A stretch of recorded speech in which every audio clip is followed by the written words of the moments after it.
are you supposed to survive in real estate as a real estate professional when everything around you feels like it's changing wildly all the time?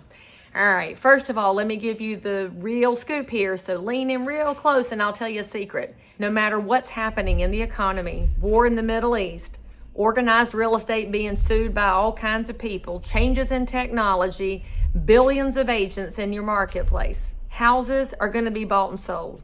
Commercial properties are going to be bought and sold. Somebody's going to lease and somebody's going to lease it to them. That's just the reality of real estate. So the first thing you have to do is set your mind to say something's going on out there, so I need to figure out how to serve those folks when they need a professional. So the second thing I want you to know is this. A little perspective goes a long way. If you're looking at interest rates right now and you're feeling panicked, I really urge you to talk to somebody older than yourself or who bought real estate in the late 70s, early 80s, all the way up until maybe 2007 when the Fed lowered interest rates to that very free money era of a 3% rate and left it there for 14 years. All of us who were buying and selling real estate prior to that big time lowering of the rate can tell you to have a little perspective. If we look at 43 years worth of data on the 30-year fixed, it hovers between 6.5% and 7% on a 30-year fixed. So if we're at 7.5%, 8%, 8.5%, we're a little ahead of the average over all those years, but it's not dreadful like it was at the end of the Carter era and into the Reagan era when you were looking at 18, 19, 20% interest rates. And some of y'all just need to remember that. Even when the rates were super high back then, people were transacting real estate because somebody out there is going to find a way to get their piece of the American dream. Now, for those of y'all that say, but Leigh, properties were cheaper back then. They were. And the value of the dollar was different then too. A lot of the numbers in the economic climate were different then. Don't hang your hat on what used to be. Look at right now and say, all right, if we're looking at a 7.5%, 8%, 8.5%, 9% rate, get that number out of your head and instead look at the properties in your market and what the payment looks like. The payment is the key, not the rate. And by the way, for those of y'all that are looking at things like adjustable rate mortgages, buy downs, all of those different ways to help somebody get into property, I'm always going to be that mama hen that says, look at the highest possible interest rates you might be paying and see if you can manage it. Because I always want my clients to be able to stay in the properties they buy. One of the things we've gotten away from in professional real estate is in this era of buy, sell, equities up, woo, people get really excitable about it. Real estate is supposed to be a long-term buy. Now for you, long-term might be 5 years, it might be 45 years. I'm always talking to my clients about their ability to manage the payment. And frankly, I also advise them to never sell a piece of real estate because if you can buy it today, do whatever you can to hold on to it because that could be part of your financial investment strategy in the long haul. So let's get ourselves reset on that piece. Now, you might be saying, but Leigh Brown, there's nothing to sell.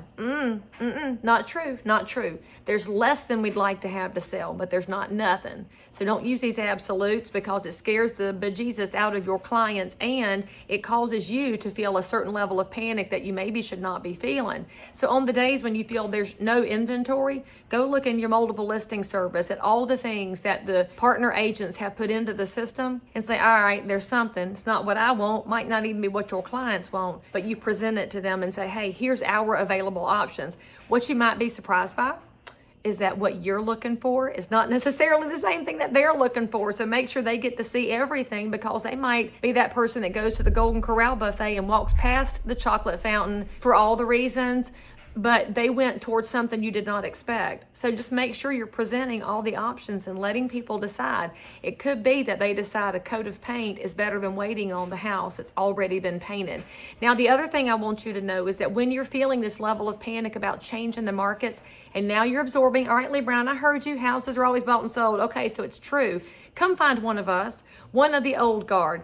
In fact, my friend Al messaged me and he said, man, I really wish that the people who are earlier in their career would reach out to those of us that were in the business between 7 and 13, the Great Recession era, because we can give them some perspective on good questions to ask, and ways to look at things that can help the consumer make better decisions about real estate. So if you got into the business of real estate after 2014, your homework assignment is to make a friend who was in the business between 7 and 13 so that they can be your sounding board and they can give you some perspective. Now, if you're the agent that was in the business during the Great Recession, you might want to find somebody that was in the business during the savings and loan crisis of the 80s, because a lot of those folks are still in real estate, and get yourself a little refresh on perspective. All of us get trapped in our ruts, y'all. That's just the reality of a professional life.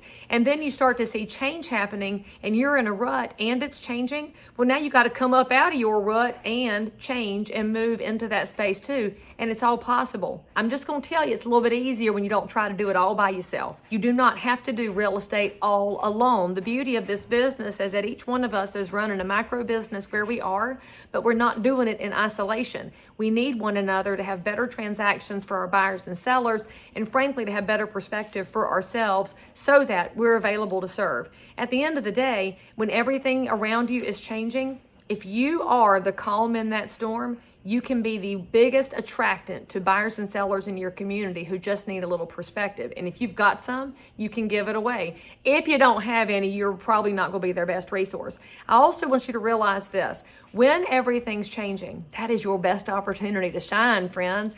When you are nervous about the markets and you don't know what to do next, but you stay calm and you just keep moving forward, and moving forward might look like a phone call, might look like posting a video, it might just look like getting out of bed and putting your face on. But when you're the one that's moving forward and your competitors are sitting back, you have a unique opportunity to build your brand and build your credibility, even in the midst of everything else looking kind of wild and crazy and unhinged. Because think about it. One of the main reasons you got into real estate, and I know this, I don't even know who's watching this video, but I know my real estate people. You got into this business to serve. You got into this business because you want somebody else to have a chance at financial stability in the future. You want somebody else to have a chance at a stable household and to have a chance at a 30-year fix so they're not subject to rent. You want them to have those opportunities. I know you. And so when you are thinking about things from that perspective, that should give you the calm to keep going, so they can find you, so they can get good answers. And so no matter what happens in the market that comes next, they got somebody to call. So stay the course, friends. Even if everything looks wild, somebody out there's looking for you. Now, if you've got a question or you've got a comment like my friend Al did, drop it below, send it to me in messages. I'll do my best to give you a little perspective from Leigh Brown's angle over here, because we're all in this together and we do it for the good of every community we serve.